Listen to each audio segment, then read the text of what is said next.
اس video میں ہم لوگ ڈسکس کریں گے روزمرہ استعمال کے اہم فقرات، یعنی جو ہم روزمرہ ڈیلی لائف میں ہم جو انگلش بول سکتے ہیں، ان فقرات کو ہم لوگ آج ڈسکس کریں گے اس ویڈیو کو۔ تو چلے سٹارٹ کرتے۔ تو سب سے پہلے اس میں ہے you just keep on eating, you just keep on eating. اس کا اردو ہے، اس کا مطلب ہے تم تو بس کھاتے رہو، تم تو بس کھاتے رہو۔ You just keep on eating, تم تو بس کھاتے رہو۔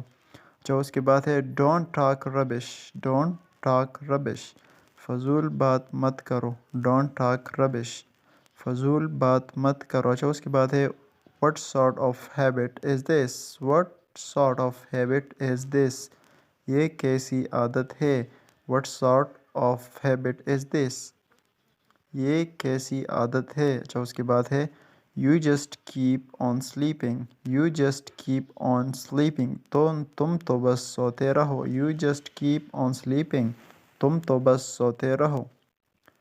اچھا اس کے بعد ہے ہی گاٹ ایکسپوزڈ، وہ بے نقاب ہو گیا۔ ایکسپوزڈ مین بے نقاب، ہی گاٹ ایکسپوزڈ، وہ بے نقاب ہو گیا۔ اچھا my head is killing me, my head is killing me, سر درد سے پٹ رہا ہے۔ مائی ہیڈ از کلنگ می، سر درد سے پٹ رہا ہے۔